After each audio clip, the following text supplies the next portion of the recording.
18 ஜூலை 2026 பொதுக்காலம் 15ஆம் வார சரி. நற்செய்தி வாசகம். மத்திய எழுதிய தூய நற்செய்தியிலிருந்து வாசகம். ஆண்டவரை மாட்சி உமக்கு. அதிகாரம் 12, இறை வசனங்கள் 14 21 முடிய. அக்காலத்தில் பரிசேயரோ வெளியேறி இயேசுவை எப்படி உழைக்கலாம் என அவருக்கு எதிராக சூழ்ச்சி செய்தனர். இயேசு அதை அறிந்து அங்கிருந்து புறப்பட்டு சென்றார். பலர் அவருக்கு பின் சென்றனர். அவர்கள் எல்லோரையும் அவர் குணமாக்கினார். தம்மை குறித்து வெளிப்படையாக பேச வேண்டாம் என அவர்களிடம் அவர் கண்டிப்பாக சொன்னார். இறைவாக்கினராக ஏசாயா உரைத்த பின்வரும் வாக்குகள் இவ்வாறு நிறைவேறின. இதோ என் ஊழியர், இவர் நான் தேர்ந்து கொண்டவர், இவரே என் அன்பர், இவரை நெஞ்சம் பூரிப்படைகிறது, இவரில் என் ஆவி தங்கும்படி செய்தேன். இவர் மக்களுக்கு நீதியை அறிவிப்பார். இவர் சண்டை சச்சரவு செய்ய மாட்டார், கூக்குரலிட மாட்டார், தம் குரலை தெருவில் எழுப்பவும் மாட்டார். நீதியை வெற்றி பெற செய்யும் வரை நெறிந்த நாணலை முறிப்பார். புகையும் திரியை அணையார்.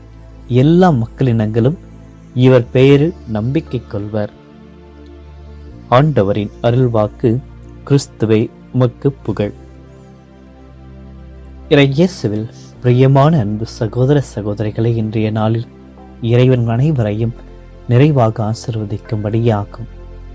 வாரத்தினுடைய இறுதி நாட்களில் தொடர்ந்து இறை ஆசிரியை பெற இன்றைய நாளில் நம்மையே நாம் ஒப்படைப்போம். இன்றைய நாளில் தூய பிரடரிக்கருடைய நினைவு நாளை கொண்டாடுகின்றோம்.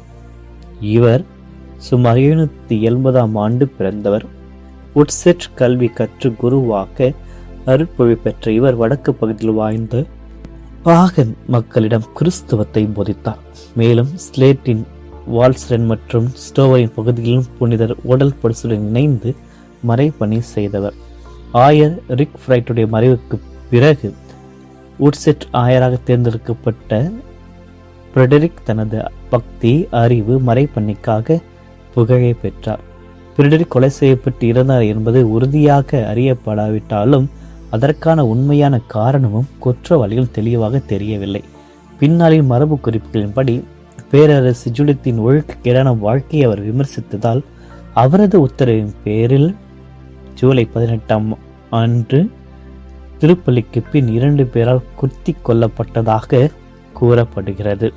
இன்றைய நாளில் நாம் இவருடைய பரிந்துரையை நாடி இவர் காது கேளாருடைய பாதுகாவலராக இருக்கிறார் என்பதும் நினைவுபடுத்தி இறைவனுக்கு நன்றி கூறுவோம்.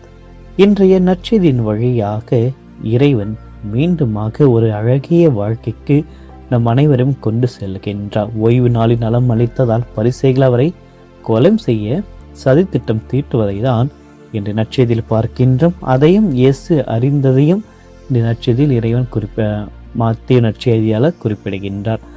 ஆக 2 வகையான மனிதர்களை இந்த நற்செய்தியை நாம் பார்க்கிறோம். ஒன்று, சட்டங்களை பிடித்து கொண்டு மனிதர்களை கொல்ல துடிக்கின்ற பரிசேய குணம்.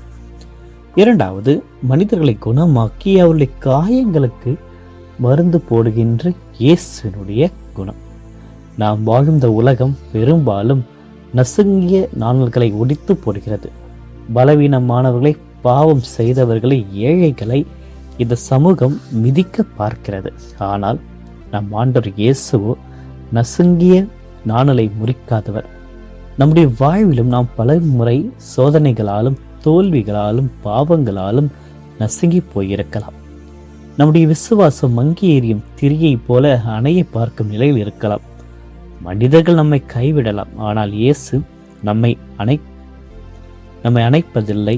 அவர் நம்மை தூக்கி நிறுத்துகிறார். ஆக இன்றைய நாளில் நாம் ஒரு விளம்பரமற்ற ஒரு அன்பை, அதாவது நற்செயல்களை உலகில் நாம் கைமாறி தேடாமல் வழக்கை செய்வது இடக்கைக்கு தெரியாமல் வாழ பழக வேண்டும். இயேசுவை போன்று தன்னை துன்புறுத்த நினைக்கின்ற அந்த யூதர்களுடைய மத்தியிலும் பரிசேயர்களுடைய மத்தியிலும் தான் இந்த உலகிற்கு வந்த அந்த குறிக்கோளை உணர்ந்து இறை அரசை கட்டி எழுப்புகின்றார். விளம்பரமற்ற ஒரு அன்பை தன்னுடைய வாழ்க்கையில் கொண்டிருக்கிறார்.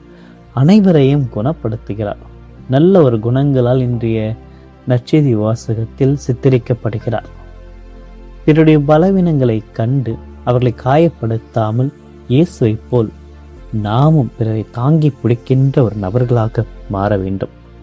ஆண்டவர் இயேசுனுடைய அன்பு, அமைதி, இரக்கம், பொறுமை இவைகள் அனைத்துமே நம்மிடத்தில் இருக்க வேண்டும். இதை நாம் ஆழப்படுத்த வேண்டும்.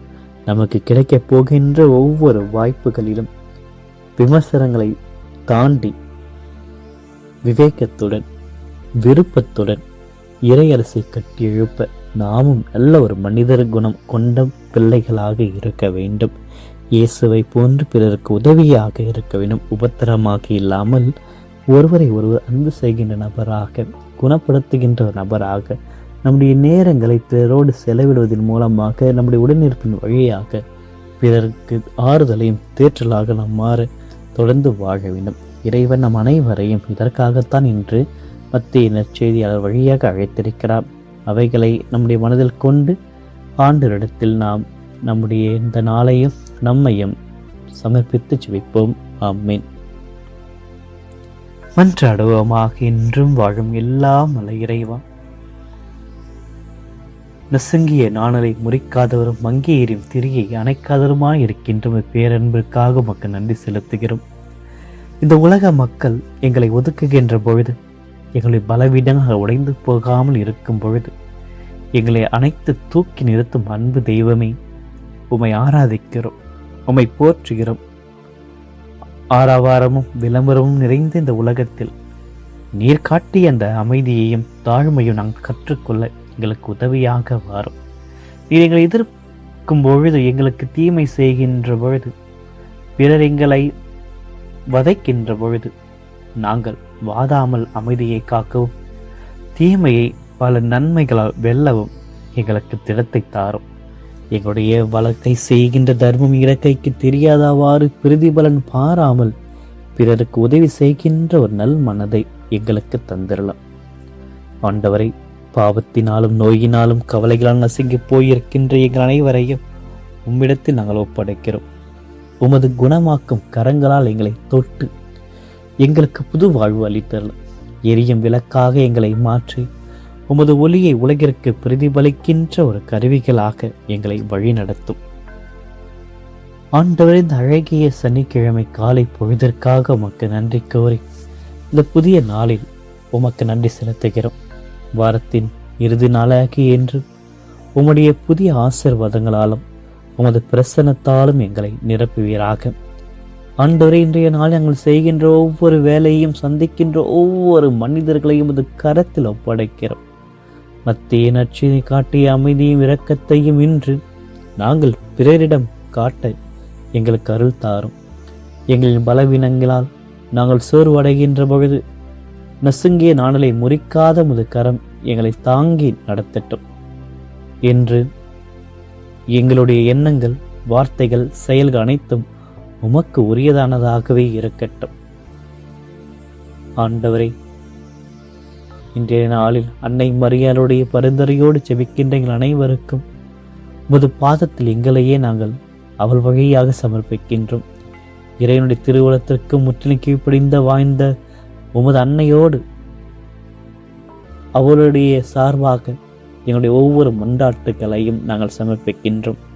எங்களுடைய வாழ்வில் நாங்கள் சோதனைகளாலும் கவலைகளாலும் நசுங்கி போய் நம்பிக்கையில் மங்கியேறும் திரியை போல தவிக்கின்ற பொழுது எங்களை கைவிடாமல் அன்னையோடு சேர்த்து எங்களை காப்பாற்றி முது வல்லமையுள்ள பரிந்துரையினால் எங்களுடைய இதயங்களுக்கு தேர்த்துதலையும், நோயுற்றோருக்கு தேவையான குணத்தையும், பாவிகளுக்கு மன்னிப்பையும் தந்தருளும்.